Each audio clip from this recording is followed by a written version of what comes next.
Wa rahmatullahi wa barakatuh. Madame, monsieur, bonsoir et bienvenue à Fatawa. Alors aujourd'hui, nous avons un thème très important, mais avant d'aborder notre thème, permettez-moi de saluer mon invité, Dr Sami Mandour, professeur à l'université d'Al-Azhar. Dr Sami, bienvenue. Merci. Alors avant de commencer tout de suite, je vous rappelle que si vous avez des questions, n'hésitez pas à nous contacter par Skype Iqra Fatawa. Il sera tout de suite affiché sur l'écran, voilà. Par mail fatawa@iqra.com, facebook.com/iqrafrench et enfin Twitter @iqra-tv-france. Nous avons déjà abordé plusieurs thèmes ou bien plusieurs sujets concernant la famille, le mariage, comment peut-on choisir notre futur époux ou bien épouse, quels sont les problèmes qui nous qui nous mènent au divorce, le divorce lui-même, le thème du divorce. On va beaucoup parler de ces thèmes-là. Aujourd'hui, nous avons choisi un thème qui est très très important, c'est le thème des droits et les devoirs des époux l'un envers l'autre. Quels sont les droits et les devoirs des époux, le mari, bien l'époux, et quels sont aussi les devoirs et les droits de l'épouse à l'égard de son époux. Est-ce que l'époux avec X peut obliger l'épouse à faire quelque chose, bien aider dans le foyer, dans le domaine financier par exemple, dépenser avec son mari, à quel point il peut l'obliger à faire quelque chose. Et puis, quels sont les devoirs de l'épouse elle-même et quels sont les devoirs de l'époux lui-même. C'est ce que l'on va voir et savoir et connaître ensemble. Mais commençons tout de suite notre émission par cette question. Alors, quels sont les droits et les devoirs des époux et des épouses? بسم الله الرحمن الرحيم الحمد لله رب العالمين والصلاة والسلام على خير الخلق أجمعين سيدنا محمد وعلى آله وصحبه أجمعين رب اشرح لي صدري ويسر لي أمري واحلل عقدة من لساني يفقه قولي ثم أما بعد. Oui, vraiment, c'est un sujet très important parce que à partir de ce sujet, on peut vivre ou non notre intimité et notre vie conjugale. Puisque normalement, même dans la vie en général, si on sait bien nos droits et nos obligations, dans ce cas-là, on peut vivre ensemble, même dans la vie, on peut vivre ensemble. Mais si on ignore complètement ou partiellement nos droits et nos obligations, dans ce cas, il y aura beaucoup de problèmes dans la vie sociale, dans la vie quotidienne, dans la vie même politique, dans toutes les activités de la vie. Si on ignore nos droits et nos obligations, ça doit mener toujours à des difficultés, à des problèmes. Et là, en particulier dans le domaine de la vie conjugale. Dans la vie conjugale, nous sommes deux, c'est-à-dire la famille se compose de deux conjoints. C'est-à-dire, on dit les deux conjoints, le couple. Donc, vous avez d'une part l'homme et d'autre part la femme. Donc, pour que le foyer marche bien, donc, nous devons avoir un certain équilibre, nous devons avoir ces deux volets. Supposons que hommes et femmes, ce sont deux volets dans la vie conjugale. Donc, si un seul volet, l'un des deux volets tombe, donc toute la famille doit tomber. Ouais. Donc, pour essayer l'islam essaie de garder cette famille, de réaliser un certain équilibre interne, à l'intérieur du foyer, pour réaliser enfin l'objectif de mariage, l'objectif de la construction de la famille, c'est-à-dire avoir une vie calme, sereine, tranquille, une vie où l'amour règne, une vie où on peut se reposer chez nous, c'est-à-dire je suis là dans mon foyer, je travaille toute la journée en dehors de la maison, parmi les gens, dans la vie quotidienne, je souffre, j'éprouve de la fatigue, de la peine, et enfin je rentre chez moi. Et donc, quand je rentre chez moi, je dois trouver tout calme, toute tranquillité, voilà. Toute paix, toute sérénité, tout ça. Je dois les trouver auprès de ma femme. Et donc là, dès que j'entre, Donc, c'est toujours la paix qui doit régner. Et c'est pour cette raison, quand on entre chez nous, nous devons commencer par la paix.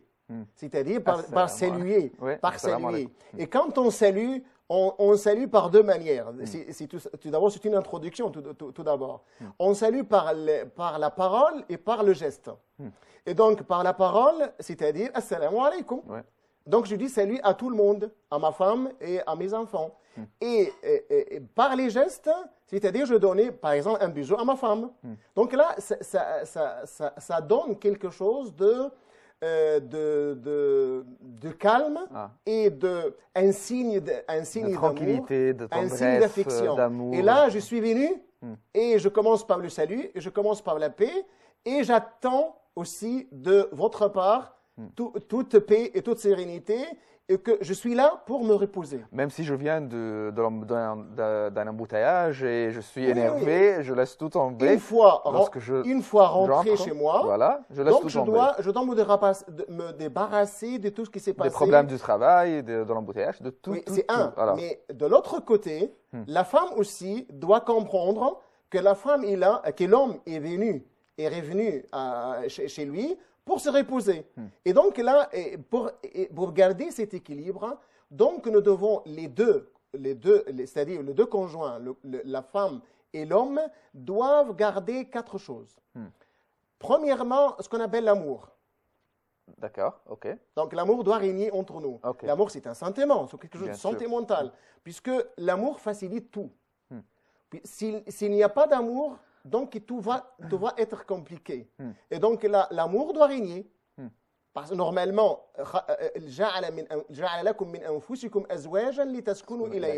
donc votre femme fait partie de toi-même. Et donc, si elle fait partie de toi-même, tu dois aimer ta femme et la femme doit aimer son mari. Merci. Donc, vous avez tout d'abord l'amour. Deuxième chose, vous avez la tranquillité qui doit régner dans notre foyer. Ouais. Troisième chose, ce qu'on appelle, il y a la confiance. Vous avez la confiance. Là, l'un et l'autre doit avoir la confiance respectivement. C'est-à-dire, moi, je dois avoir une confiance en ma femme et elle aussi doit avoir une confiance en moi dans tout mon comportement, dans tout ça. C'est-à-dire, là, la jalousie doit être plus ou moins disparaître. Et donc, enfin, si on a l'amour, l'affection, on a la tranquillité, on a quand même la confiance, ça mène à quelque chose aussi. Alors, il ne faut pas chercher dans les poches de votre mari s'il y a un mouchoir avec du rouge ou bien… Là, c'est autre chose. Mais ça nous mène à quoi? Ça nous mène à ce qu'on appelle… Il faut avoir une confiance en son mari. Bien sûr, bien sûr. Ça nous mène à quelque chose de très important, vivre ensemble notre intimité. Je ne dis pas notre sexualité, mais je dis vivre ensemble notre intimité. C'est-à-dire, nous devons partager ensemble la vie. Tous les aspects de la vie, nous devons les partager. Croyant que si je fais tout ça, je ne fais pas tout ça pour, comme on dit, gratuitement.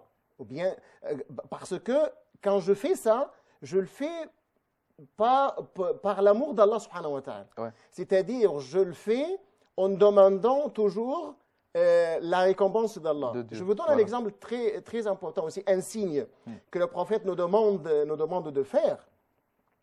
وَأَن تَضَعَ اللُّقْمَةَ فِي زَوْجِكَ صَدَقَةً.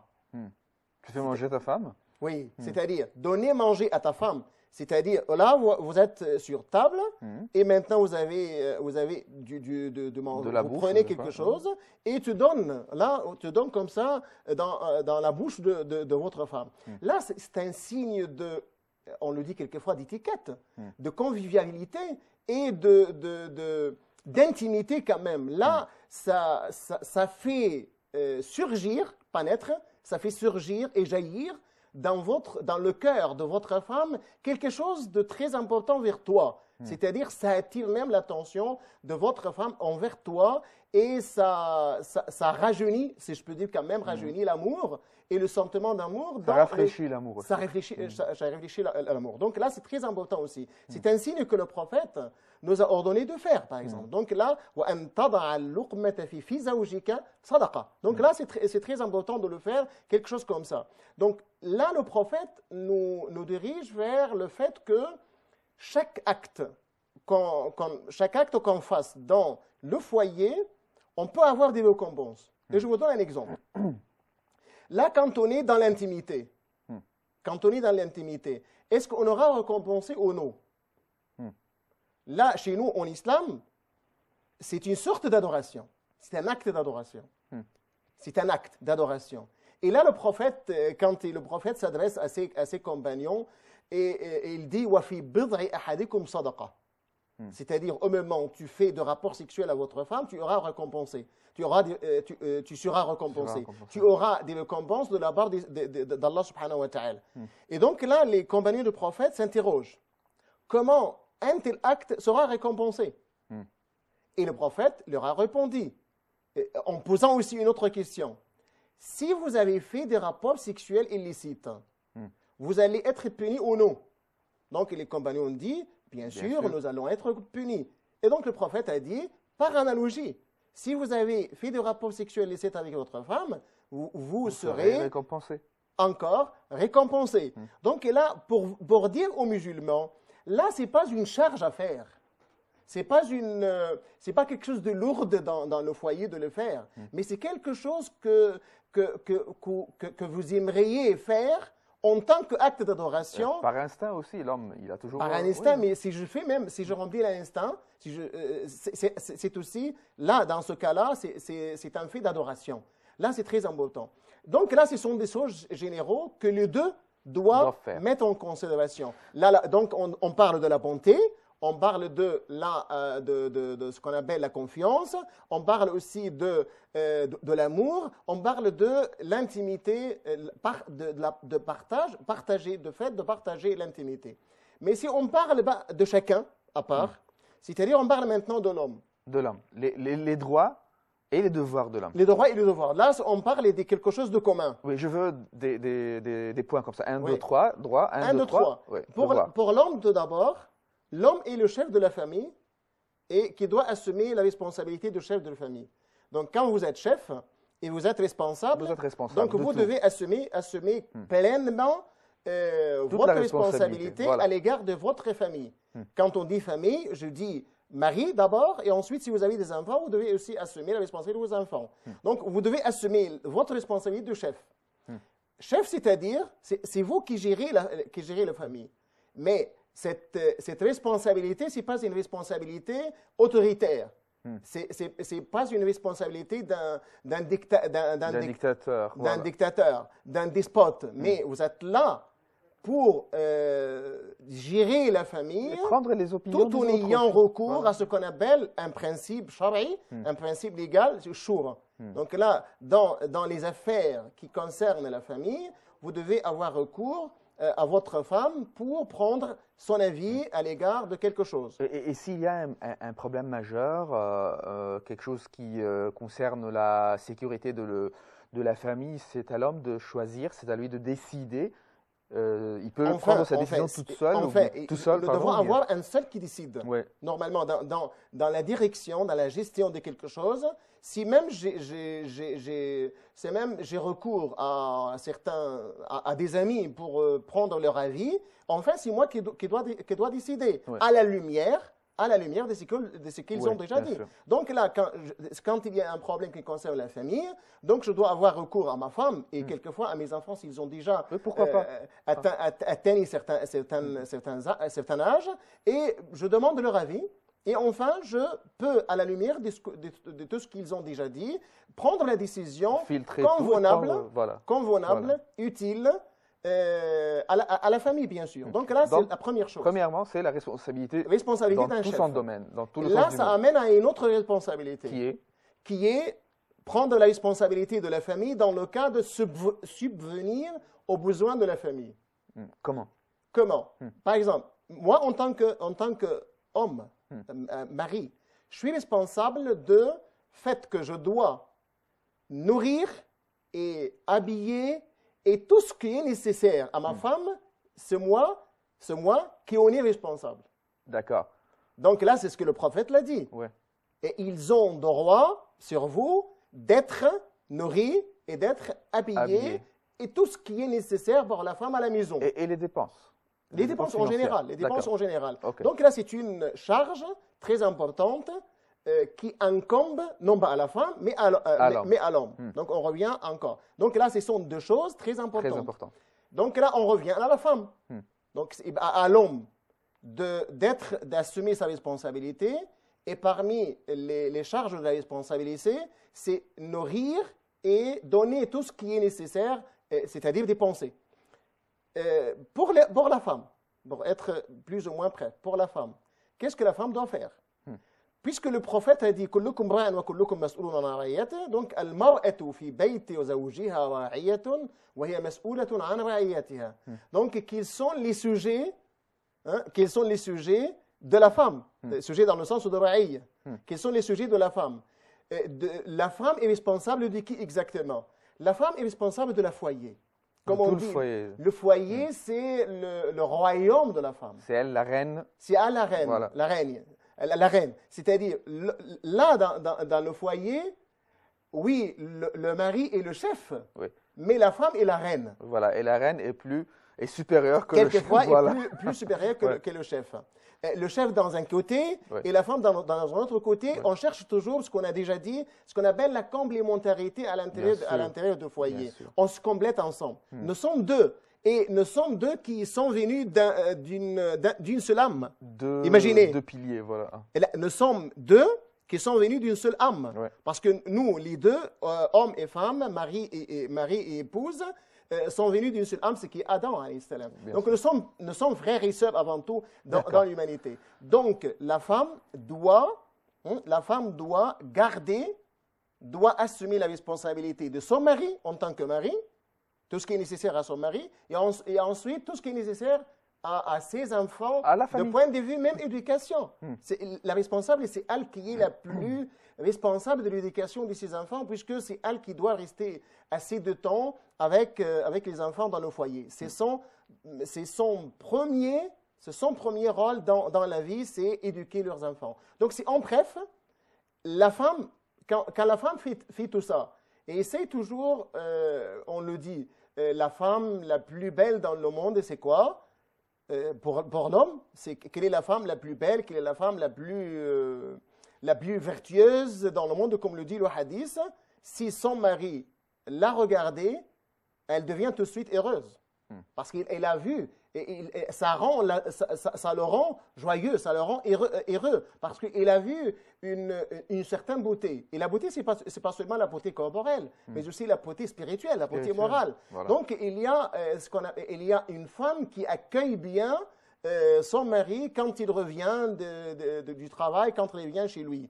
Donc là, c'est en bref les droits et les obligations. Là, vous avez un verset coranique. Pour ne pas passer les choses sans réciter un verset coranique. وَلَهُنَّ مِثْلُ الَّذِي عَلَيْهِنَّ بِالْمَعْرُوفِ وَلِلرِّجَالِ عَلَيْهِنَّ دَرَجَةٌ. Lahunna, c'est-à-dire les femmes, ont des droits équivalents à ceux des hommes. Là, ici, je vous donne une explication donnée par Ibn Abbas. Ibn Abbas, c'est l'un des grands compagnons du prophète, sallallahu alayhi wa sallam, et on le dit Habr al-Qur'an. Habr al-Qur'an, c'est-à-dire le rédit du Coran, c'est-à-dire celui qui a le plus de connaissances, le plus de savoir par rapport au Coran. Qu'est-ce qu'il a dit quand il est en train d'expliquer ce verset? Il a dit, j'aime m'embellir pour ma femme comme j'aimerais que ma femme m'embellisse pour moi. En arabe, c'est-à-dire, vous aimerez voir votre femme dans un état très, très, très parfait. Et là aussi, elle a le droit de vous voir elle a le droit de te voir de la même chose. C'est-à-dire, si tu veux la voir belle, sois oui, beau elle toi aussi, Voilà. elle aime te voir aussi beau. D'accord. Donc, c'est l'explication de Ibn Abbas. Là, vous avez beaucoup de choses à dire par rapport à ça. Il y a plein de questions qui se posent ici. Oui. On va prendre une petite pause, mais avant la pause, je vais vous poser cette question et nous allons répondre après la pause. Maintenant, il y a beaucoup de difficultés dans la vie quotidienne par rapport aux hommes et aux femmes et qui essayent d'avoir une maison, une petite famille et avoir des enfants. Des problèmes, par exemple, financiers. Est-ce que l'homme a le droit d'obliger sa femme de dépenser avec lui dans le foyer? C'est ce que l'on va connaître et savoir ensemble, mais juste après la petite pause, chers téléspectateurs. Assalamu alaikum wa rahmatullahi wa barakatuh. Madame, monsieur, bonsoir et bienvenue à Fatawa. Alors aujourd'hui, nous avons un thème très important, mais avant d'aborder notre thème, permettez-moi de saluer mon invité, Dr Sami Mandour, professeur à l'université d'Al-Azhar. Dr Sami, bienvenue. Merci. Alors avant de commencer tout de suite, je vous rappelle que si vous avez des questions, n'hésitez pas à nous contacter par Skype Iqra Fatawa, il sera tout de suite affiché sur l'écran, voilà. Par mail, fatawa@iqra.com, facebook.com/iqrafrench et enfin Twitter @iqra-tv-france. Nous avons déjà abordé plusieurs thèmes ou bien plusieurs sujets concernant la famille, le mariage, comment peut-on choisir notre futur époux ou bien épouse. Quels sont les problèmes qui nous mènent au divorce, le divorce lui-même, le thème du divorce. On va beaucoup parler de ces thèmes-là. Aujourd'hui, nous avons choisi un thème qui est très très important. C'est le thème des droits et les devoirs des époux l'un envers l'autre. Quels sont les droits et les devoirs des époux, le mari, bien l'époux, et quels sont aussi les devoirs et les droits de l'épouse à l'égard de son époux.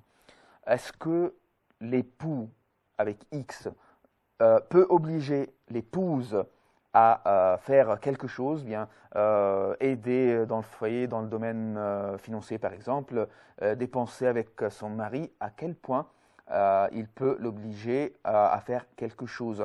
Et puis, quels sont les devoirs de l'épouse elle-même et quels sont les devoirs de l'époux lui-même. C'est ce que l'on va voir et savoir et connaître ensemble.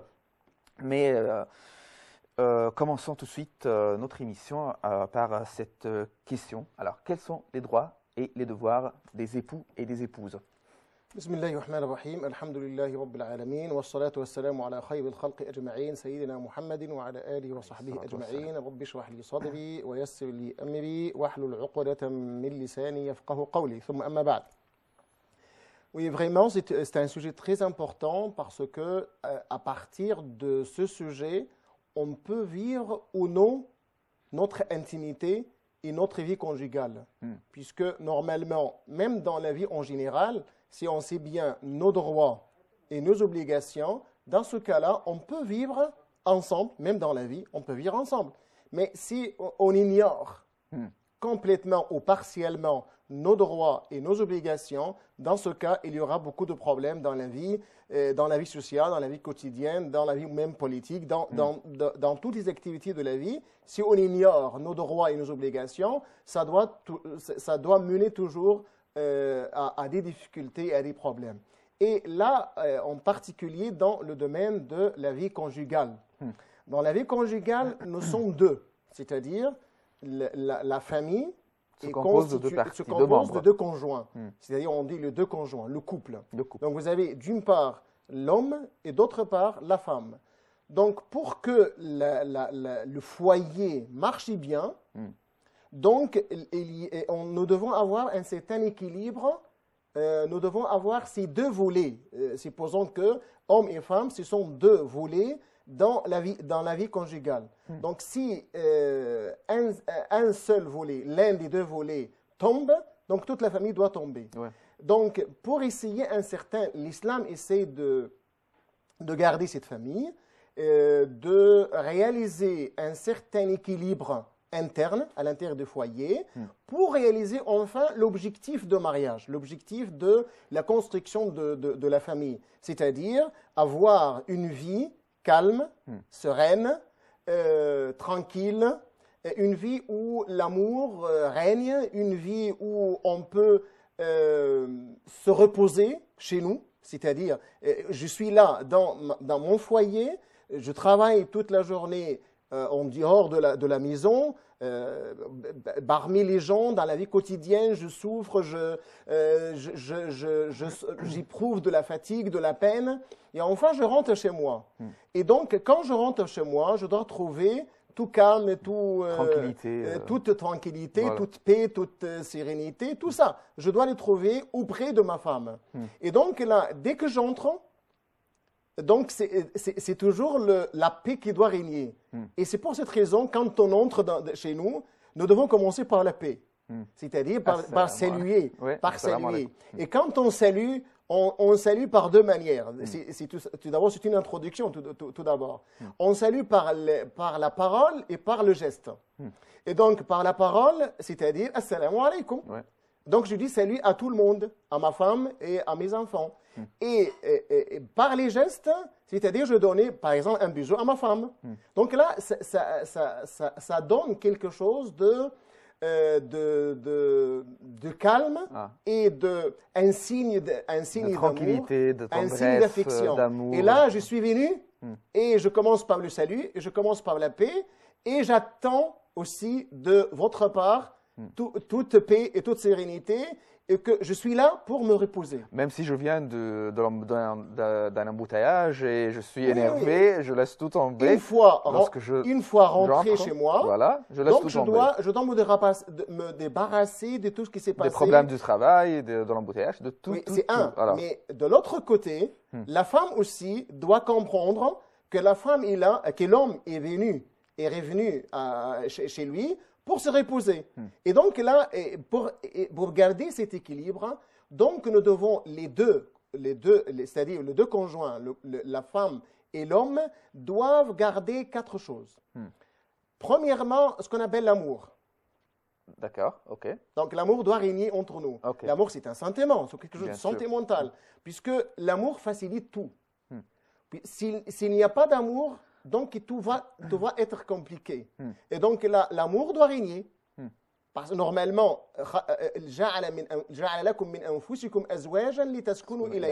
donc votre femme fait partie de toi-même. Et donc, si elle fait partie de toi-même, tu dois aimer ta femme et la femme doit aimer son mari. Donc, vous avez tout d'abord l'amour. Deuxième chose, vous avez la tranquillité qui doit régner dans notre foyer. Troisième chose, ce qu'on appelle, il y a la confiance. Vous avez la confiance. Là, l'un et l'autre doit avoir la confiance respectivement. C'est-à-dire, moi, je dois avoir une confiance en ma femme et elle aussi doit avoir une confiance en moi dans tout mon comportement, dans tout ça. C'est-à-dire, là, la jalousie doit être plus ou moins disparaître. Et donc, enfin, si on a l'amour, l'affection, on a la tranquillité, on a quand même la confiance, ça mène à quelque chose aussi. Alors, il ne faut pas chercher dans les poches de votre mari s'il y a un mouchoir avec du rouge ou bien…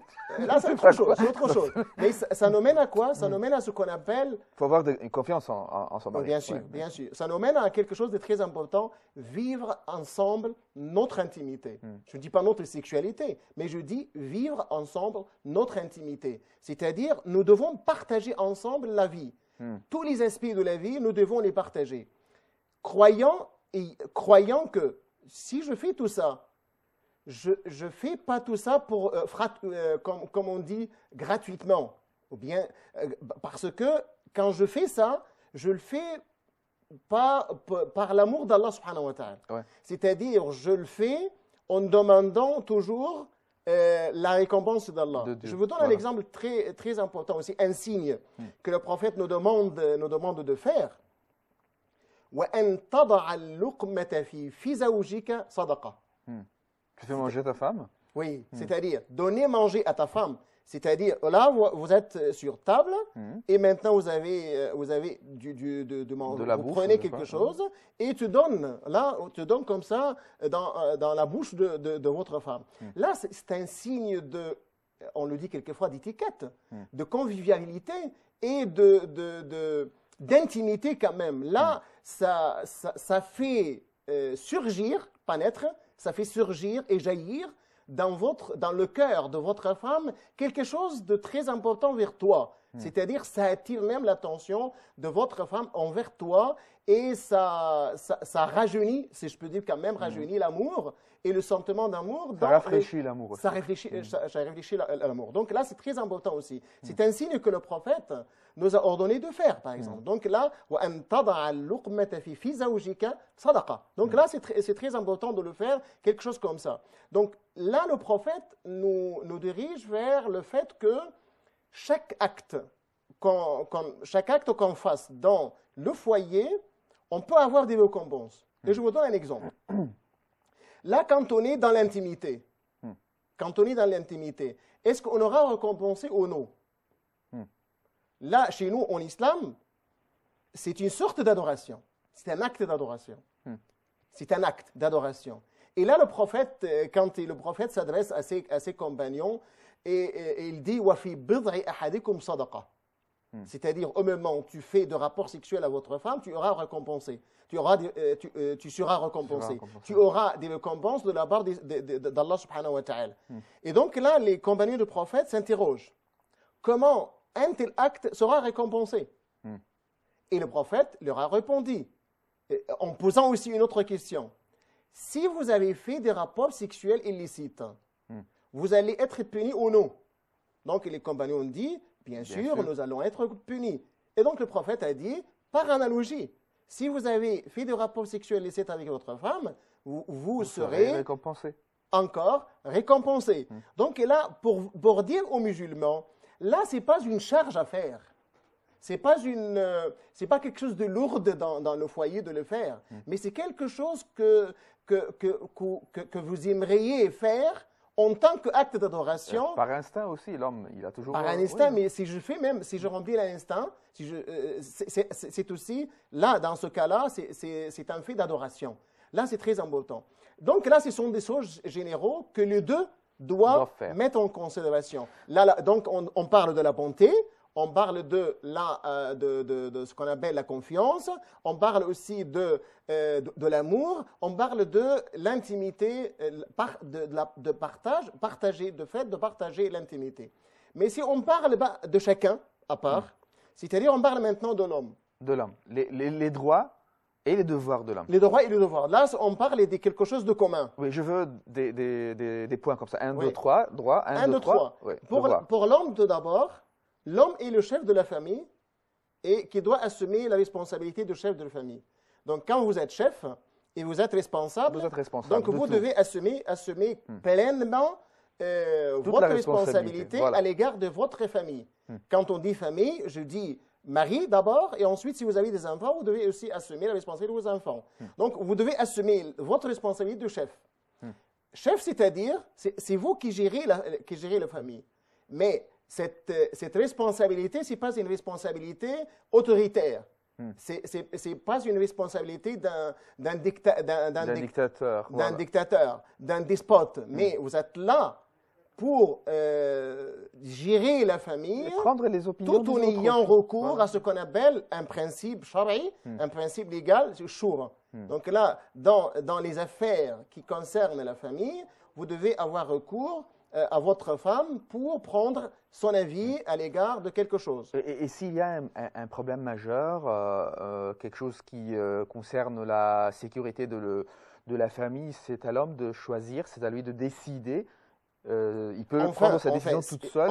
Tout seul, nous devons avoir un seul qui décide. Ouais. Normalement, dans la direction, dans la gestion de quelque chose, si même j'ai recours à des amis pour prendre leur avis, enfin, c'est moi qui dois décider à la lumière de ce qu'ils ont déjà dit. Sûr. Donc là, quand il y a un problème qui concerne la famille, donc je dois avoir recours à ma femme et quelquefois à mes enfants s'ils ont déjà atteint un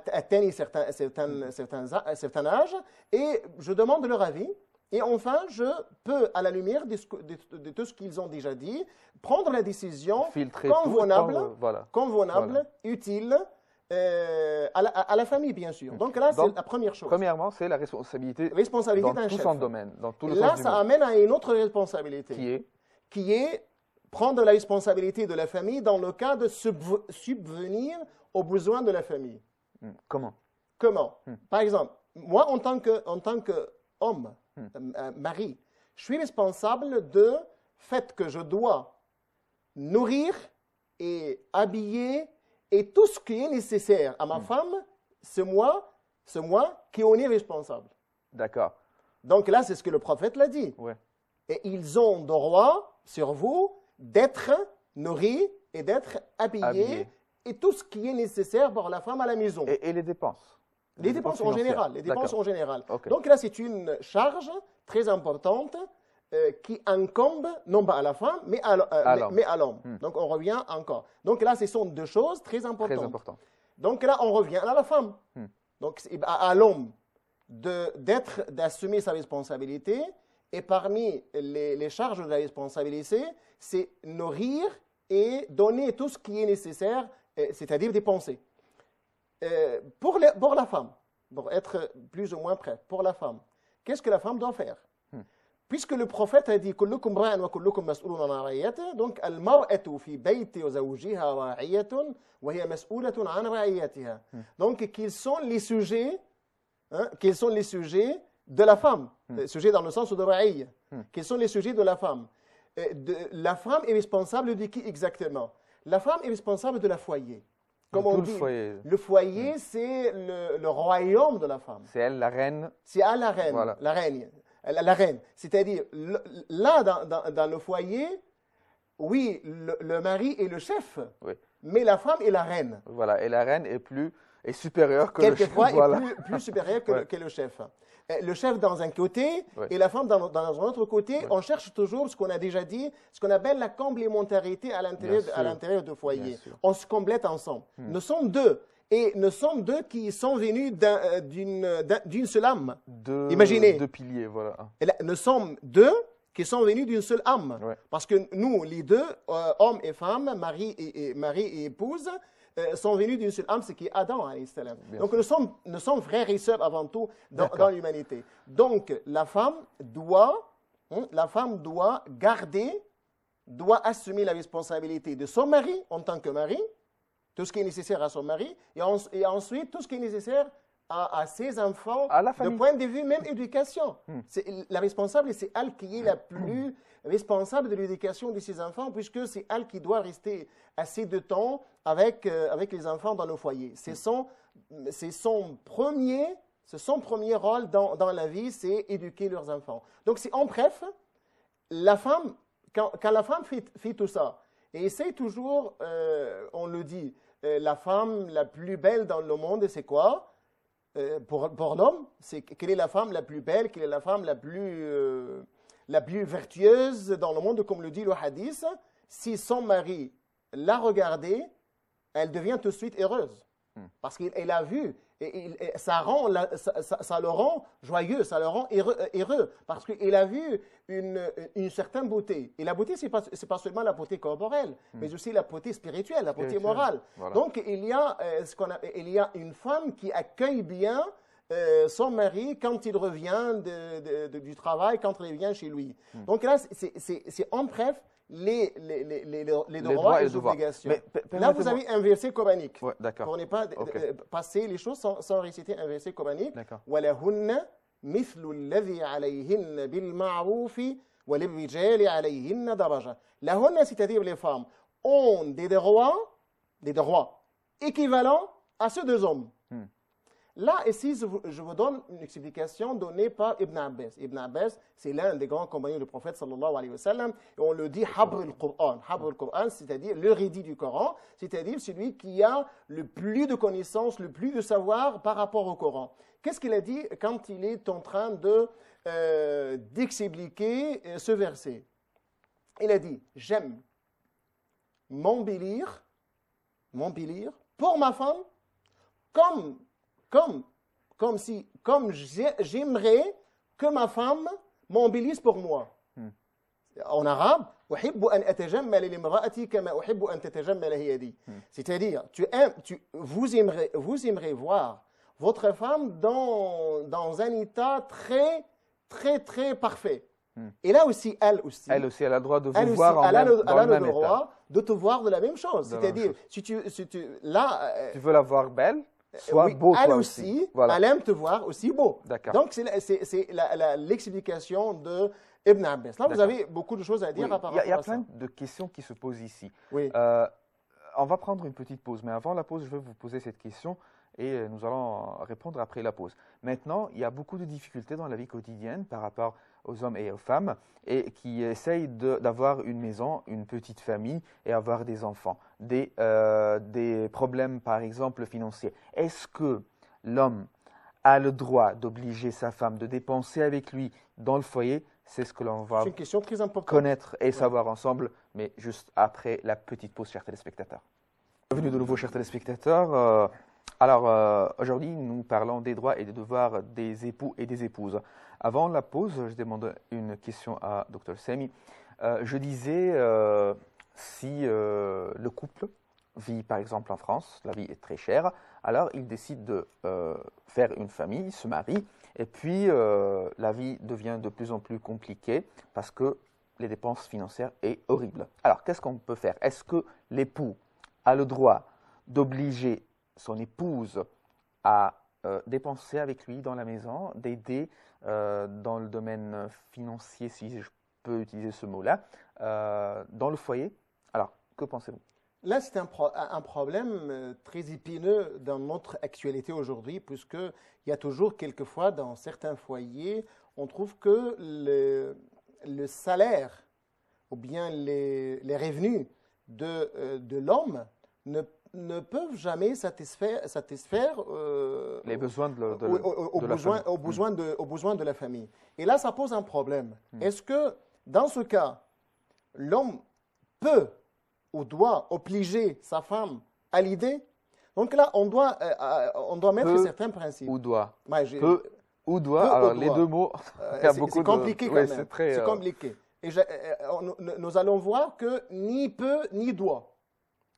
Ni peut ni doit. Mais quand même, on est dans une famille. Nous avons déjà dans une vie commune. Donc, la vie commune est essentiellement basée sur la coopération, la collaboration, le partage des peines et des joies. Et donc là, le fait de partager ensemble cette vie et le fait de vivre ensemble sous le même toit, c'est-à-dire peine et joie, exerce une action très importante sur toute la famille. Et donc, nous devons se comprendre. Nous devons se comprendre ensemble pour mener à bien notre vie conjugale et notre vie familiale. Ça exige quoi exactement? D'abord, le principe islamique est que la femme a déjà une indépendance tout à fait complète, tout à fait parfaite de point de vue financier de l'homme. Et donc, la femme peut, elle seule, sans avoir recours à son mari, et sans même prendre l'avis de son mari, faire toutes les affaires commerciales, toutes les affaires financières qui la concernent à elle-même. C'est-à-dire, si elle a déjà des biens, si elle a déjà des propriétés, si elle a de diriger ses affaires, ce n'est pas à son mari. C'est-à-dire, elle a déjà une dépendance complète de point de vue matériel, de point de vue financier. Je n'ai pas très bien compris cette partie-là. Je mets d'abord le principe. D'accord, ok. Le principe est que la femme a déjà une indépendance en ce qui concerne ses affaires financières. Ok? C'est compris? Oui. C'est le principe. Mais nous sommes dans une famille. Et comme j'ai déjà dit, nous partageons ensemble la même vie. Est-ce que ce sentiment de partage, ce sentiment de coopération, ce sentiment de l'intimité, ce sentiment de l'affection, ce sentiment de l'amour, ce sentiment de cette vie commune exige de nous de se comprendre sur la gestion du foyer, la gestion des affaires de la famille, ou bien chacun doit vivre dans une île isolée. C'est ce que j'allais vous poser. C'est pour cela que je viens de dire. Que... Donc, c'est ce qu'on doit faire, c'est quoi? C'est se comprendre, essayer d'être compréhensif en ce qui concerne les affaires de la famille. Donc, si les revenus de l'homme ne suffisent pas pour subvenir aux besoins de la famille, donc là, on doit poser la question. Est-ce que la femme a des moyens pour aider son mari, ou pas? Oui, elle a des moyens. Dans ce cas-là, elle peut.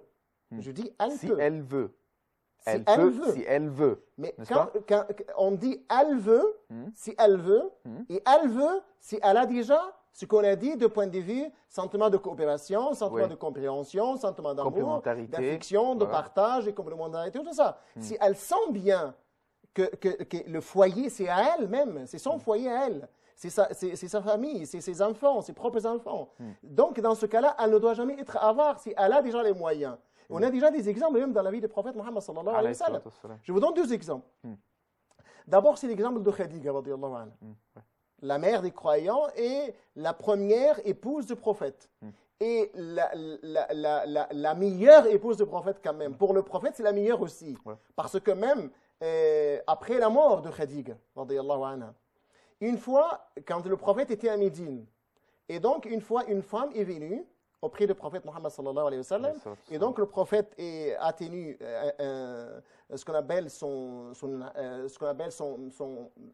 comme un manteau du prophète sallallahu alayhi wa sallam, et il a fait comme ça, il l'a ouvert pour que cette femme assoie sur. S'assoit sur la abaya. Et donc, Aïcha a vu un tel acte, un tel geste du prophète, elle commence à être jalouse. Pourquoi est-ce qu'elle a fait ça? C'est l'ami de Khadija. Et donc, Aïcha est devenue jalouse, radiyallahu anha, est devenue jalouse. Et elle a posé la question au prophète. Oh, Allah t'a donné une femme meilleure que Khadija. C'est-à-dire, elle parle d'elle-même. Et le prophète lui a dit, non.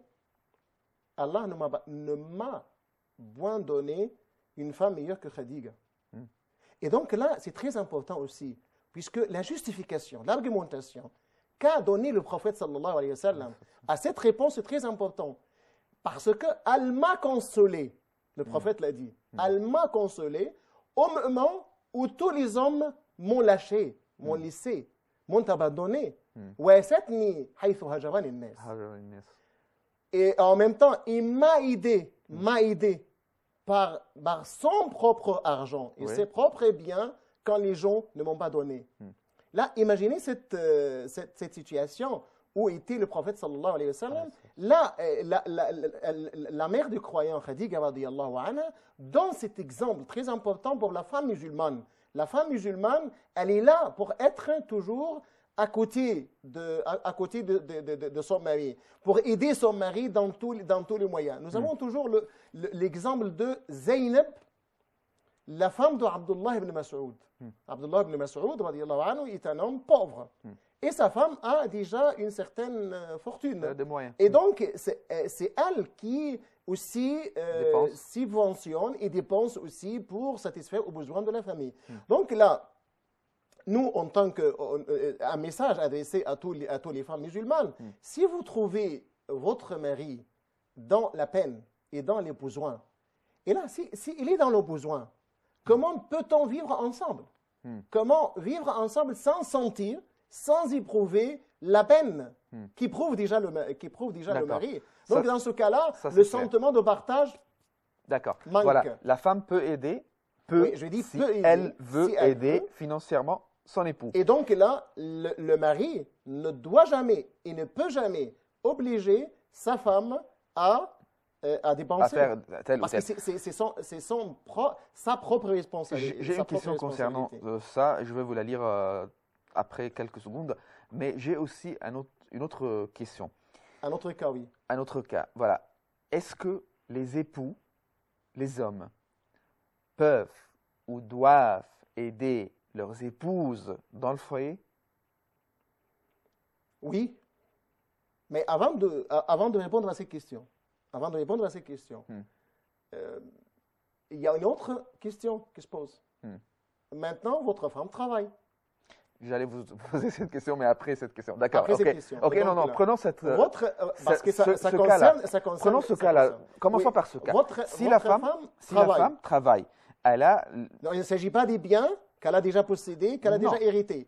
Il s'agit maintenant d'une femme qui travaille toute la journée et qui vient fatiguée à la fin. Elle doit faire la nourriture, faire manger toute la famille. Étudier aux enfants, éduquer ses enfants. Aider quand même les enfants à faire, aider son mari. Et aussi vivre avec son mari, la vie être quotidienne. Être au service de sa famille. Et donc là, d'abord, la question qui se pose par rapport au salaire. Est-ce que là, dans ce cas-là, on peut, on doit obliger, j'ai dit obliger la femme à payer une somme ou une part de salaire dans le foyer ou non? Là, il y a une divergence de point de vue. Puisque qui a autorisé à la femme de sortir pour travailler? C'est le mari. C'est son mari.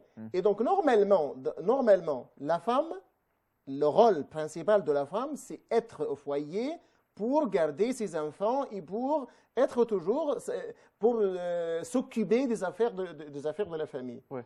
Et donc, c'est l'homme, le mari, qui a autorisé à sa femme de sortir. Donc, il lui a donné cette autorisation. Il y a certains ulémas qui disent, à l'encontre de cette autorisation, la femme, dans ce cas-là, doit donner une partie sur laquelle on doit se mettre d'accord, de salaire, pour partager les dépenses, les charges de la famille. Mais il y en a d'autres qui disent non. On ne peut jamais obliger la femme à payer quelque chose. Et dans ce cas-là, le mari doit aussi poser la question. Et donc, pourquoi je l'autorise à travailler? Et donc, j'exige qu'elle doit rester chez elle pour garder les enfants et la famille. Donc là, c'est pour cette raison je dis, nous devons être compréhensifs. Nous devons discuter ensemble ces affaires et nous devons nous mettre d'accord sur le principe, ou bien sur les principes d'après lesquels on doit gérer les affaires de la famille, et en particulier les revenus de la famille et comment gérer les dépenses de la famille. C'est très important aussi. La vie quotidienne exige que l'homme et la femme travaillent parce qu'elle est très. C'est pour cette raison qu'on dit on doit partager. Voilà, on doit partager. Mais est-ce que si elle partage ou non, si elle fait tous ses devoirs dans le foyer et envers son époux, est-ce qu'elle a le droit de voir son époux l'aider dans le foyer, par exemple? Est-ce que c'est faisable que l'homme peut entrer dans la cuisine, faire une omelette pour la famille, C'est faisable, mais pas d'après, parce qu'elle travaille et donc nous devons partager le travail aussi à la maison. C'est faisable d'après les principes. Oui. Parce que normalement, quand on pose une question à Aïcha, radiyallahu anha, dans un hadith rapporté même dans Al-Bukhari, et donc quand on pose la question à Aïcha, comment le prophète était dans son foyer, on pose la question à Aïcha, et donc Aïcha a répondu, كَانَ sallallahu alayhi wa sallam fi mihnati ahli. C'est-à-dire, le prophète était au service des siens, de sa famille. Donc, tant qu'il est à la maison... Au service de sa famille. Ça veut dire beaucoup de choses. Non, qu'est-ce qu'il faisait au service de sa famille? Quand je dis sa famille, c'est sa famille. Il aidait sa femme? Je vais dire tout de suite. Et donc, tant qu'il est dans le foyer, il est toujours au service de sa famille. Au moment où l'appel à la prière, il y a l'appel à la prière, c'est-à-dire Al-Mu'adhin fait appel à la prière, donc le prophète quitte ces actes-là de la famille et va tout de suite ensuite à la maison, à la mosquée, pour faire la prière. Donc c'est dans un autre hadith aussi. Comment il était le prophète dans son foyer? كان صلى الله عليه وسلم يخيط ثوبه. Il cousait ses vêtements. Vous avez une certaine déchirure dans votre vêtement. Et donc, normalement, qu'est-ce qu'on fait? Tu donnes... Maintenant, on donne à l'épouse tout de suite. On donne la chemise, ou bien on donne la chemise ou le pantalon à ma femme pour qu'elle couse. Mais là, le prophète ne faisait pas ça. Il cousait lui-même les vêtements. Et donc, ça fait allusion à la pauvreté même du prophète. Et là, donc, كان يخيط ثوبه ويخصف نعله. Le na'al, c'est-à-dire les chaussures.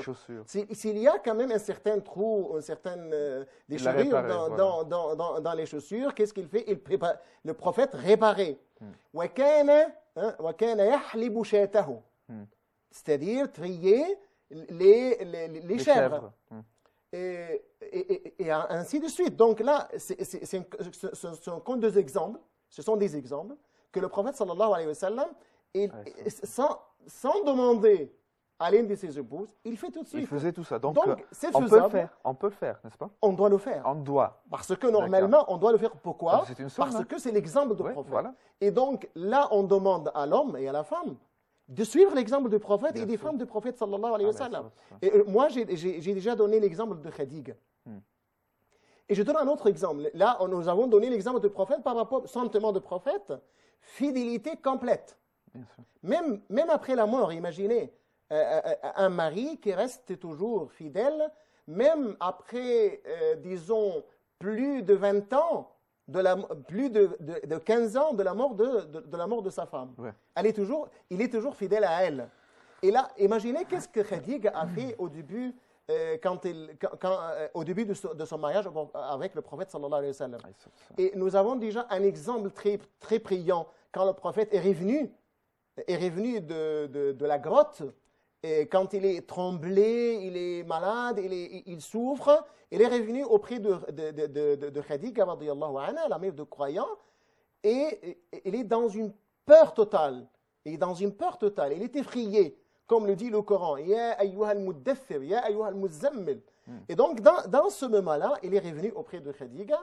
Et Khadija a vu le prophète terrifié.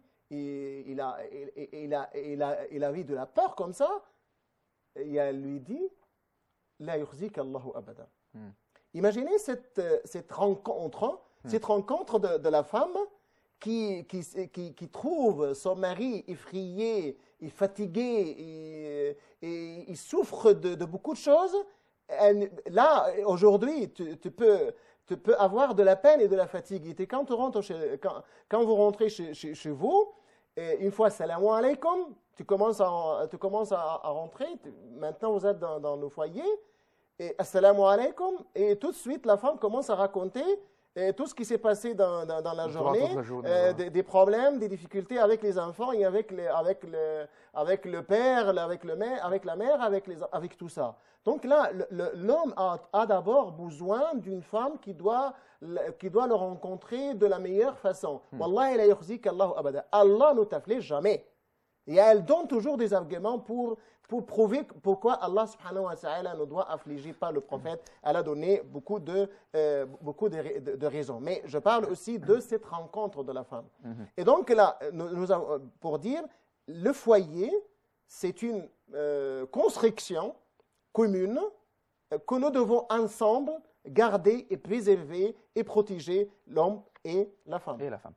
Je vais prendre la question de Zahra parce qu'elle concerne l'obligation du mari à l'égard de la femme. Alors Zahra nous dit « Je suis sur le point de divorcer d'avec mon mari principalement parce qu'il n'y a plus beaucoup de sentiments, mais aussi pour des raisons financières. Mon mari exige de moi une contribution pour le loyer et charges aussi.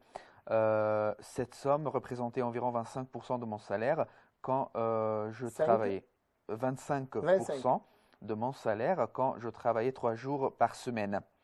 Maintenant, quand je travaille 2 jours par semaine, la somme qu'il exige représentait environ 40% de mon salaire. Cela fait environ 18 mois que je travaille. Je contribue au loyer pendant plus de 18 mois. Maintenant, je refuse de contribuer financièrement au loyer et autres charges.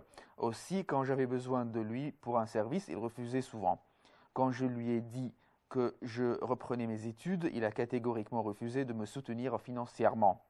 Je sais que d'après les préceptes de l'islam, il n'a pas le droit de prendre mon argent. C'est elle qui dit ça. Maintenant, il me harcèle pour que je quitte le logement familial, ce que j'ai l'intention de faire, Inch'Allah, mais c'est très difficile de trouver un logement pas trop cher à Londres, mon lieu de résidence. Évidemment, et j'ai ma part de responsabilité dans ce divorce. Je n'ai pas été une parfaite épouse. Je ne cuisinais pas toujours, tous les jours. J'étais plutôt désordonnée. Je suis en train de remédier à ce problème maintenant. La question, je voudrais savoir quels sont mes droits. Mes parents habitent en France et ne peuvent pas voyager facilement en Europe. Puis-je parler à un imam et lui demander de parler à mon mari? Je suis un peu perdu. Puis-je divorcer de mon mari s'il refuse de prendre en charge financièrement? Nous allons répondre à cette question, mais après la pause. D'accord? D'accord. Tout de suite la pause, chers téléspectateurs. De nouveau, chers téléspectateurs, alors avant la pause, j'ai posé la question de notre sœur Zahra. Et je crois qu'on va répondre tout de suite, Dr Sami. Oui, là, il y a plusieurs choses dans la question. Puisque là, il y a d'abord les problèmes à l'intérieur de foyer. Il n'y a pas une certaine compréhension entre les deux conjoints. Donc, si on est en train de résoudre le problème, on doit essayer d'abord de chercher à rétablir l'entente et la réconciliation à l'intérieur de ce foyer. Le problème vient de quoi exactement? Le problème vient de deux choses. Il y a deux raisons pour le problème. Première raison, c'est les charges de la famille. C'est-à-dire, le mari veut ou bien oblige, comme l'a dit, oblige la femme à partager les charges financières de la famille.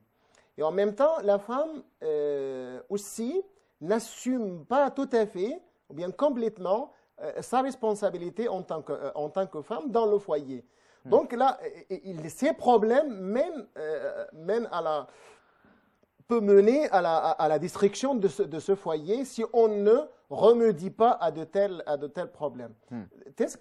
Par rapport à la participation de la femme aux charges de la famille, on a dit l'homme ne doit jamais obliger sa femme à partager les charges. Mais nous devons le dire aussi, dans des sociétés telles que les sociétés occidentales, les sociétés dans les pays Europe, dans les sociétés où nous-mêmes, les revenus même de mari ne peuvent jamais être satisfaisants pour les charges charges financières de la famille. Donc dans ce cas-là, la femme, de sa part, doit dire à son mari, moi je dois participer. Dans le cas où le mari assume toute sa responsabilité, mais les revenus de l'homme ne peuvent jamais satisfaire, ne sont pas satisfaisants. Elle nous dit, mon mari exige de moi une contribution mais pour le loyer pour quelle et raison? charges. Exige pour quelle raison? Nous devons aussi poser la question. Est-ce que les revenus du mari ne suffisent pas pour assumer les charges de la famille ou non? Je ne sais pas, c'est pas clair.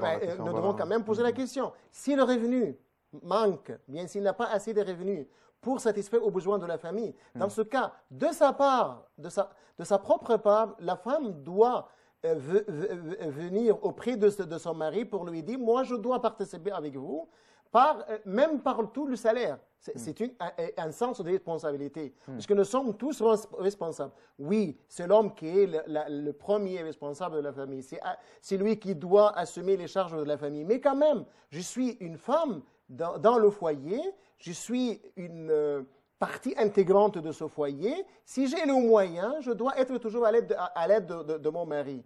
Et elle a parlé de 25% de revenus.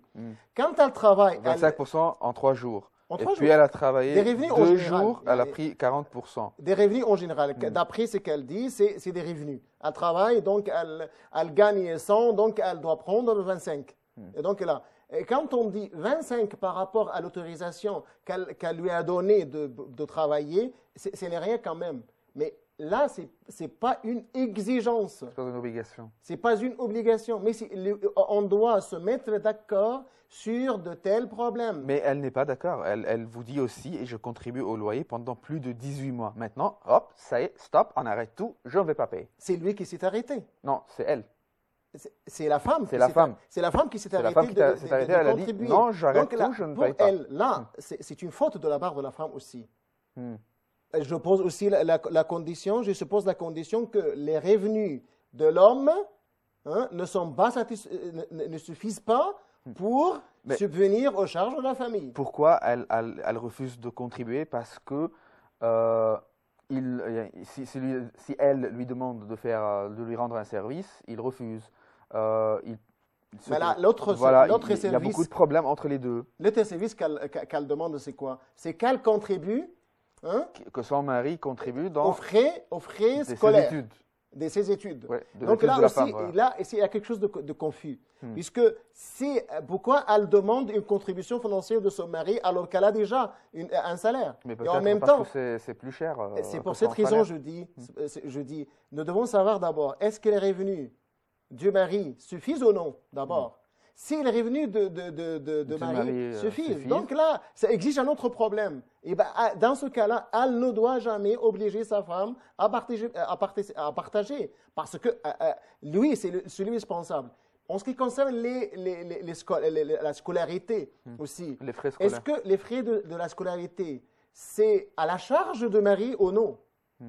Puisque lui est responsable des charges de la famille en tant que famille. Donc, non pas de la scolarité. Ces frais sont en charge. Est-ce que la scolarité est très importante, très nécessaire pour la femme ou non dans ce cas? C'est quelle scolarité on parle? De quelle scolarité on parle?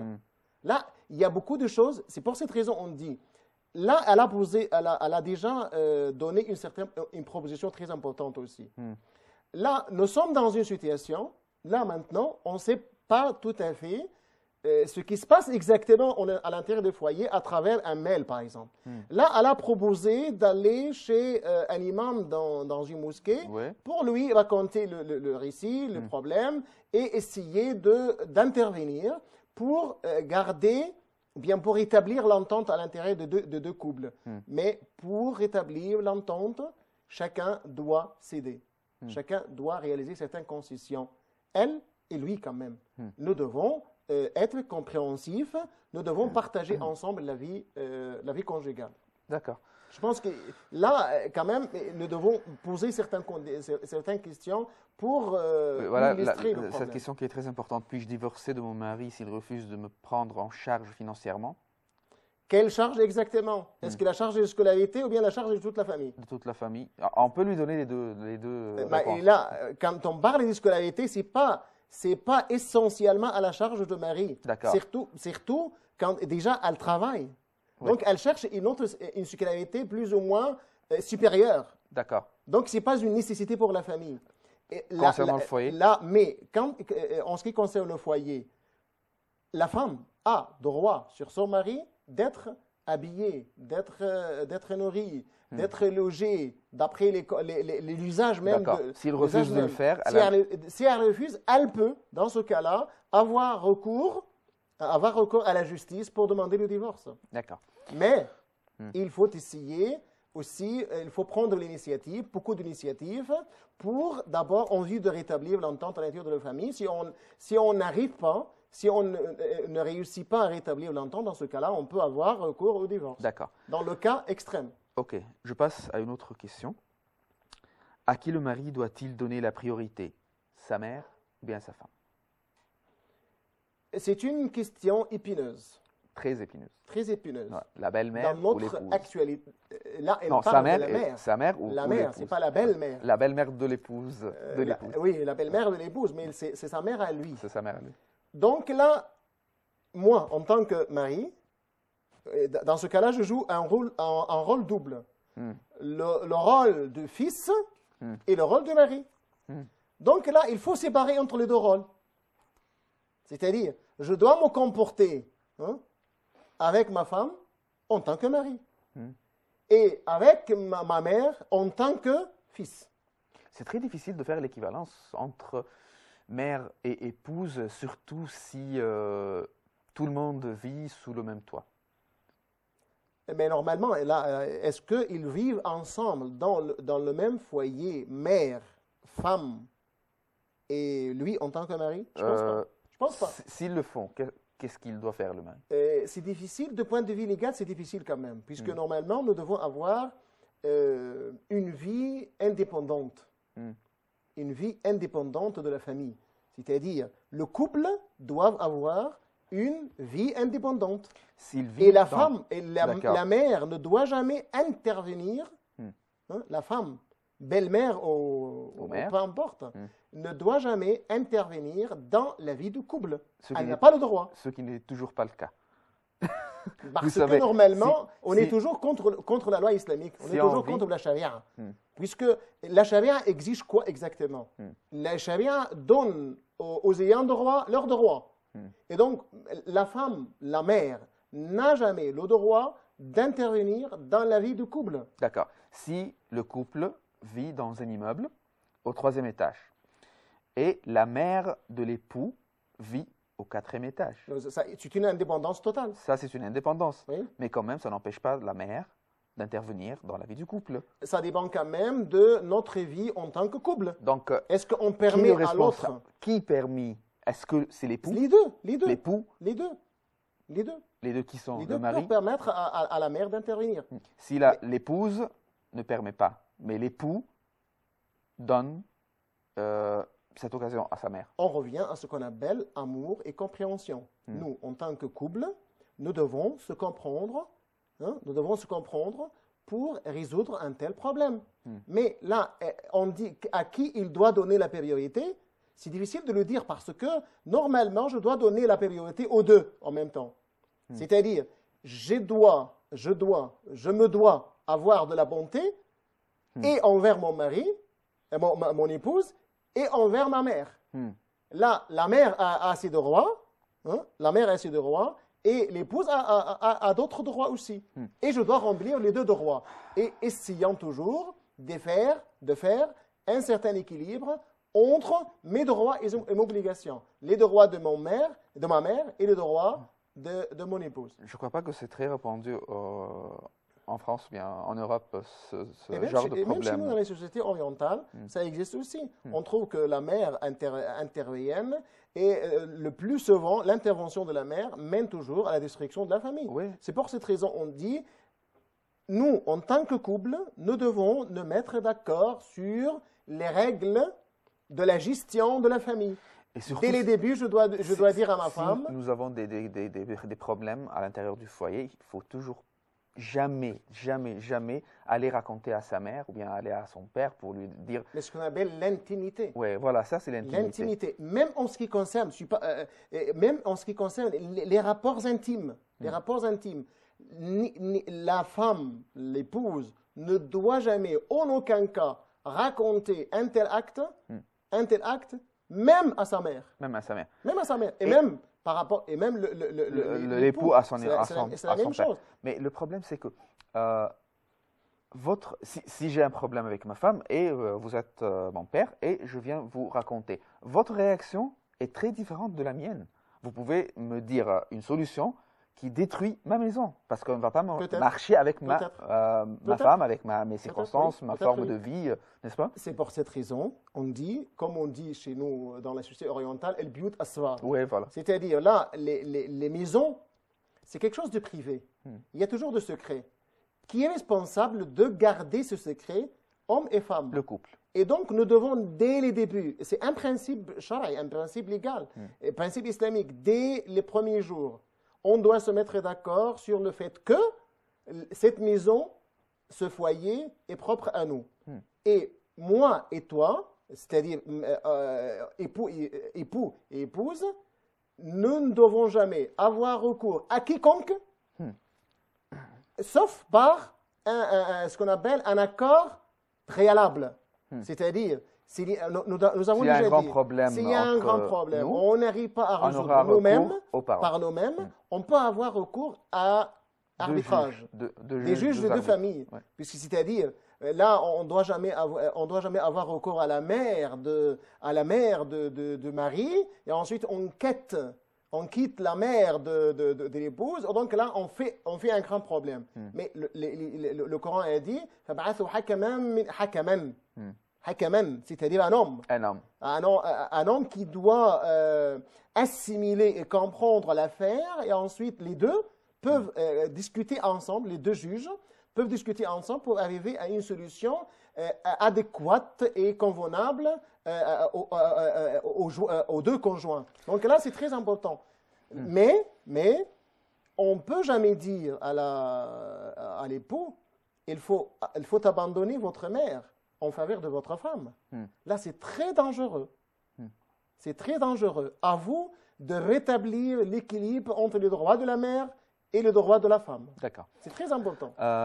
J'ai une question de Florence, mais cette question se divise en 3 questions. Alors, je peux prendre chaque extrait. Alors, je voudrais vous poser une question à propos de mes relations avec ma maman, qui ne cesse à chaque fois que l'on se voit, même en présence de mon mari et de mes enfants, d'attaquer l'islam, de se moquer des musulmans qui se prosternent, du ramadan, etc. Mon mari a décidé de ne plus la voir, mais moi, comme je connais le respect que doivent avoir les musulmans envers leur maman, est-ce que je peux encore la voir avec mes enfants? Ma maman est athée et dénonce toute forme de religion. Alors ça, c'est la première partie de sa question. Oui. Et là, c'est toujours le problème quand il y a une différence de religion à l'intérieur du foyer. Et nous, en tant que musulmans, nous respectons les religions des autres. À partir de versets coraniques, لا ينهاكم الله عن الذين لم يقاتلوكم في الدين ولم يخرجوكم من دياركم أن تبروهم وتقسطوا إليهم.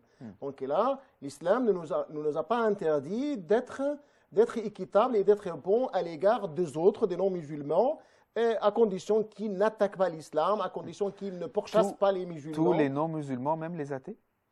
Tous les non-musulmans. Tous les non-musulmans. عن الذين لم يقاتلوكم. Le Coran dit عن الذين. Non seulement Ahl al-Kitab. عن الذين. الذين. Ceux qui. Quand on dit ceux qui, il n'a pas dit les gens de livre, il n'a pas dit les incroyants. Et nous avons déjà donné l'exemple de Asma bint Abi Bakr. Sa mère était polythéiste, n'était pas juive ou chrétienne, était polythéiste. Et quand elle est venue pour rendre visite à sa fille, donc la fille a cru que accueillir sa femme polythéiste, c'est contre l'islam. Donc elle est allée tout de suite, rapidement, auprès du prophète pour lui poser la question. Donc le prophète lui a dit, Sili ummaki. C'est ce qu'a dit le prophète, c'est-à-dire lier ces rapports, ces relations avec ta mère. Donc l'islam n'interdit pas aux musulmans, bien à la musulmane, d'avoir des bonnes relations avec père et mère, même s'ils sont polythéistes, incroyants, athées ou autres. Donc là, la condition, c'est quoi? Il y a deux conditions. Un, la yuqatilukum fid-din. C'est-à-dire, ne vous combattent pas en matière de votre religion. Deuxième chose, ils ne vous chassent pas de vos demeures. Troisième, ils n'aident pas les autres à vous chasser de vos demeures. Donc vous avez 3 conditions. Elle peut voir sa maman, n'est-ce pas? Elle peut voir sa maman, en principe. En principe, elle doit avoir de la bonté envers sa maman. Si son époux lui dit non, là, il y a autre chose. D'abord, mais cette mère attaque toujours l'islam. Là, il y a une raison très importante aussi. Donc là, on demande à la femme, à cette épouse, d'être bonne à l'égard de sa mère, mais il faut faire attention à ce point. Il faut dire à sa femme, à sa mère, aux mères, vous ne devez pas attaquer ma religion en ma présence, au moins. Vous devez aussi respecter ma religion. Il a 1 fois, 2 fois, elle doit donner toujours des conseils à sa mère pour ne pas attaquer l'islam. Donc là, et faire cet équilibre, c'est très important aussi. Là, donc c'est la première partie de la question. D'accord. On va prendre une petite pause et puis revenir pour continuer l'autre partie de la question. La pause. Bonjour chers téléspectateurs, nous nous étions en train de répondre à Florence et sa question concernant les relations avec la maman. Et puis, Dr Sami, si la mère, elle ne nuit pas à l'islam ou bien ne se moque pas de l'islam en général, mais elle est bonne, mais l'époux ne veut pas la voir, ne veut pas que son épouse la voie. Est-ce qu'il a le droit? Le mari n'a pas le droit d'empêcher sa femme de rendre visite à leurs parents, même s'ils ne sont pas musulmans. Parce que c'est une obligation vis-à-vis c'est une obligation la femme doit quand même être bon à l'égard de ses parents, même s'ils ne sont pas musulmans. Mais le problème est que s'il y a des problèmes, à partir de cette visite, là, vous parlez d'une femme qui attaque toujours l'islam. Oui, mais ma question était si c'est une femme ordinaire, mais elle n'a pas le droit l'époux ne l'aime pas, par exemple. Elle n'a pas le droit d'empêcher sa femme d'aller rendre visite à ses parents, même s'ils ne sont pas musulmans du tout. D'accord, c'est clair. Toujours la deuxième partie de la question de Florence. Oui. Cette même maman qui possède beaucoup de tableaux représentant... Mais je dis quelque chose. À la lumière, je dois aussi compléter, à la lumière de la compréhension mutuelle à l'intérieur du foyer. Ben, j'ai pas compris. À la lumière de la compréhension mutuelle à l'intérieur du foyer.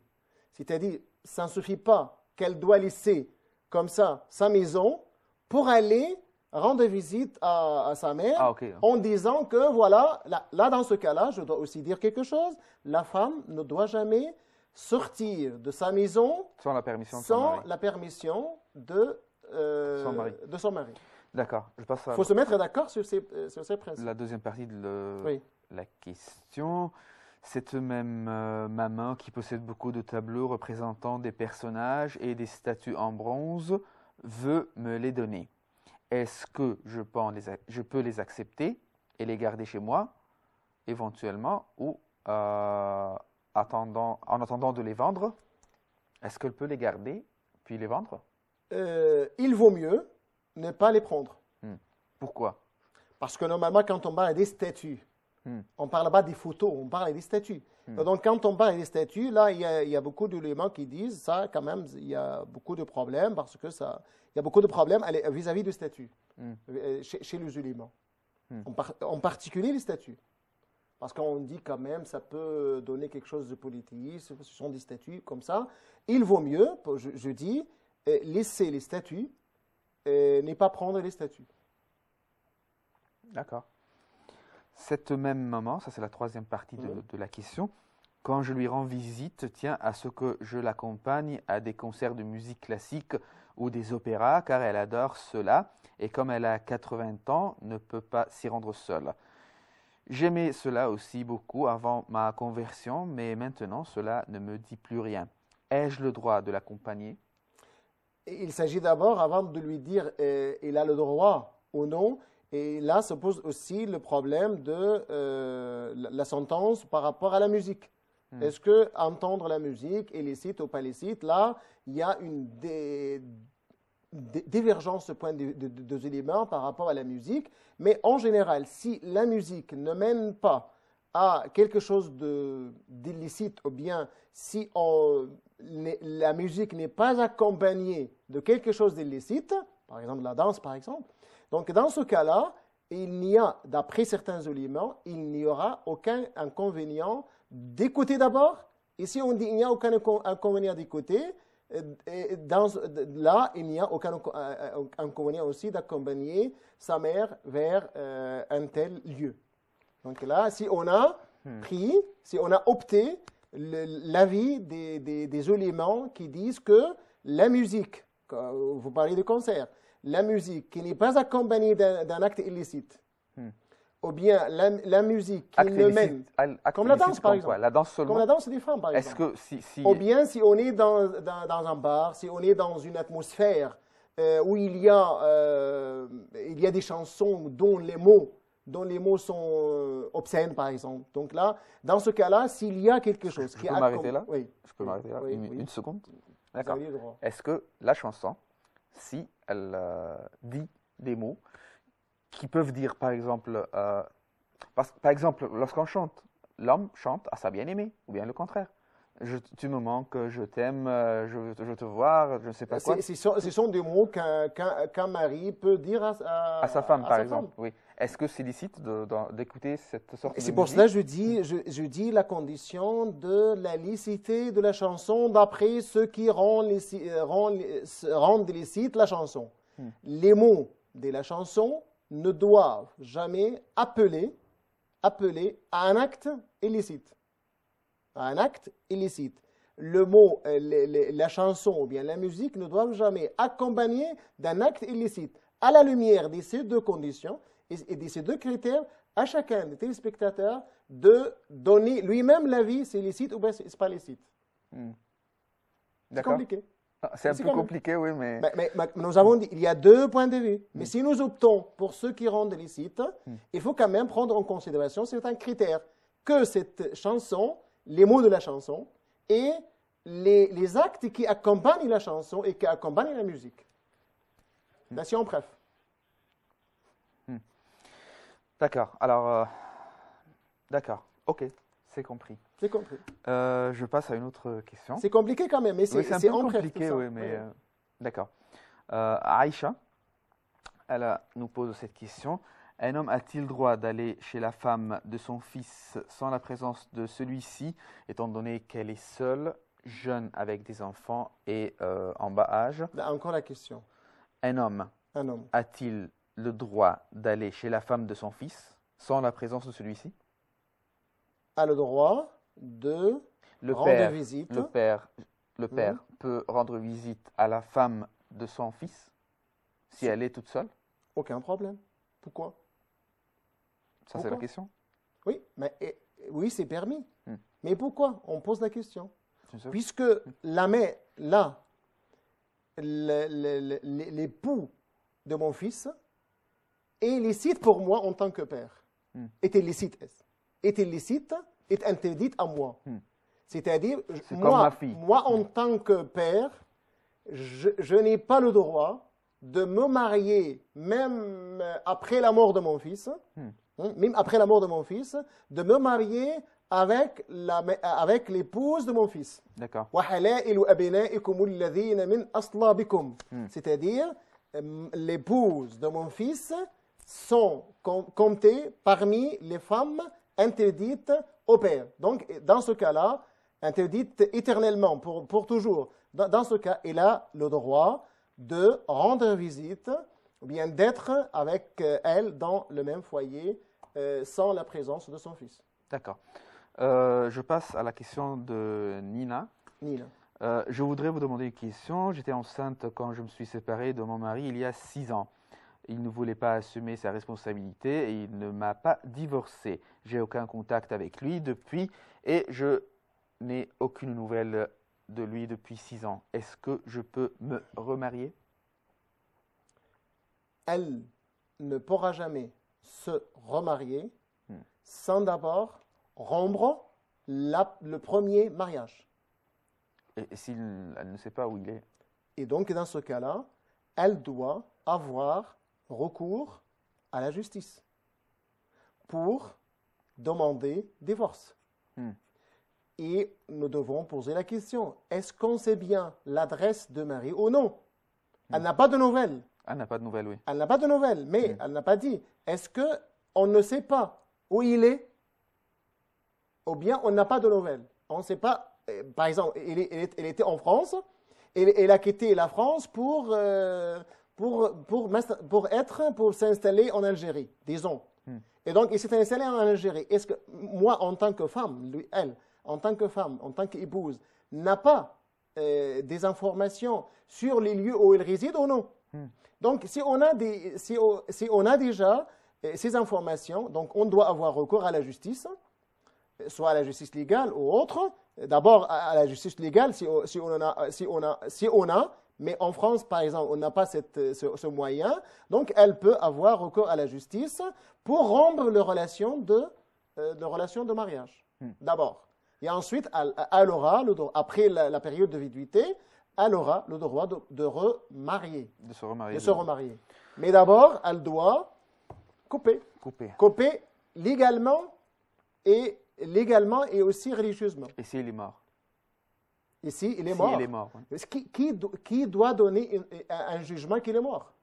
Et si elle obtient un certificat qu'il est mort. Si elle obtient un certificat qu'il est mort, donc à partir des jours où elle a obtenu ce jugement, elle doit passer par la période de viduité pour la femme dont le mari est mort, c'est-à-dire elle doit passer 4 mois, 4 mois et 10 jours. Mais même si... Parce qu'elle n'est pas enceinte.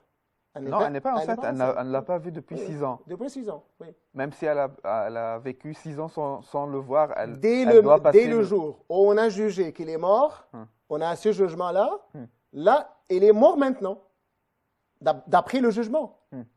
D'après le jugement. Donc, elle doit passer sa période de viduité, 4 mois et 10 jours, et après les 4 mois et 10 jours... Même s'il ne l'a pas vu depuis 6 ans. Même s'il n'a pas vu depuis 10 ans. D'accord.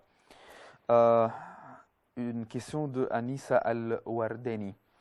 Je suis mariée, je ne travaille pas et j'aimerais faire partie d'une association uniquement de sœurs musulmanes qui donnent des cours d'arabe, de religion et de Coran aux tout petits de 7 à 10 ans. Ayant une base de sciences, on m'a proposé de donner des cours de religion au niveau débutant, bien sûr, les piliers de l'islam, la vie du prophète sallallahu alayhi wa sallam, avec l'aide de sa source fiable, Coran et Riyad as-Salihin.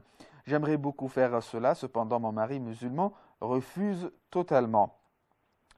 Je sais que l'obéissance à mon mari est obligatoire et non discutable, mais je prends cela comme une encontre à ma religion, car il m'interdit de transmettre la religion d'Allah à des tout-petits. Qu'en pensez-vous? Bismillah ar-Rahman ar-Rahim. Là, la femme, dans ce cas-là, d'abord la question qui se pose, لا تمنعوا إماء الله مساجد الله, un hadith.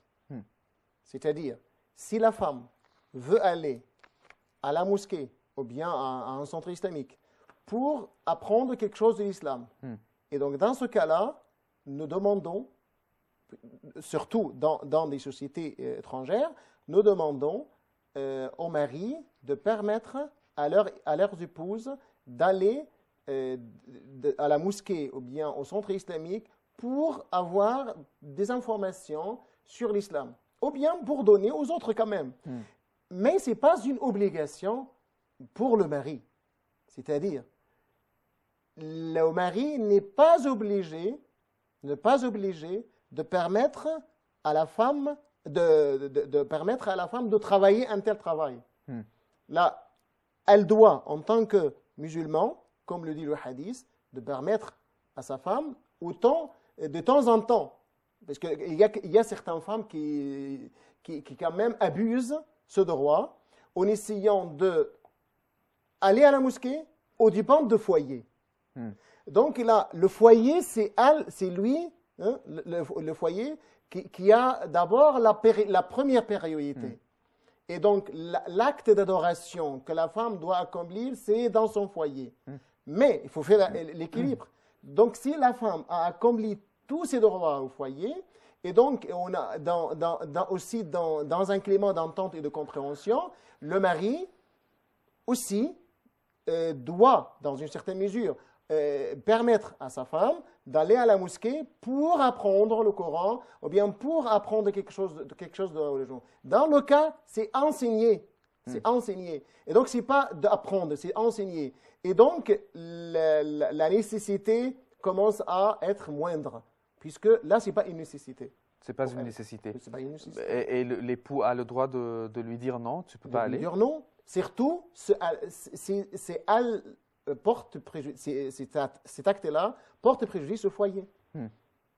Et toujours on dit, il faut toujours se comprendre et se mettre d'accord en ce qui concerne toutes les affaires de la maison. Donc là, on ne dit pas c'est catégorique qu'on doit faire comme ça, on ne doit pas faire comme ça, mais on doit se mettre d'accord et on doit donner toujours la priorité aux priorités. On doit être toujours, là, le foyer est prioritaire. Donc là, je commence par le foyer. Si le mari sent bien que la femme a tout donné au foyer, je pense, à partir de la bonté et de l'amour, de l'affection, elle, de bon gré, va permettre à sa femme d'aller à la mosquée pour apprendre d'abord. Mais enseigner, ce n'est pas une nécessité. D'accord.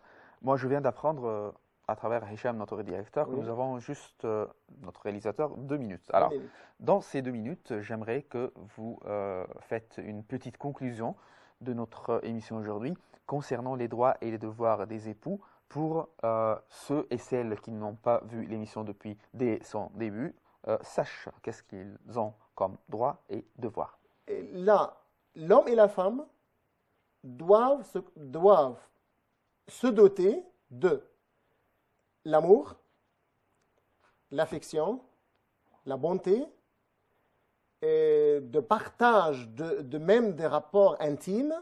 Nous devons partager cette intimité. Ensuite, l'homme est responsable et chef de la famille. Elle doit assumer pleinement toute sa responsabilité, surtout en matière de logement, en matière de nourriture, en matière de vêtements, en tous les besoins de la famille. Et aussi, l'homme ne doit jamais obliger sa femme à partager les revenus, mais partager les charges de la famille, ça doit être à la lumière aussi, à la base de la fiction et de l'amour et de partage et tout ça. Ensuite, la femme aussi est responsable et elle doit assumer la responsabilité de son foyer en ce qui concerne son mari et en même temps ses enfants. C'est sa propre première responsabilité et sa première priorité. D'accord. Alors, chers téléspectateurs, déjà la fin de notre émission. Je tiens à remercier mon invité, Dr Sami Mandour, professeur à l'Université de l'Azhar. Je vous remercie infiniment pour votre présence avec nous et de vous remercier pour votre attention. Et je vous donne donc rendez-vous la prochaine fois. Et assalamu alaikum wa rahmatullahi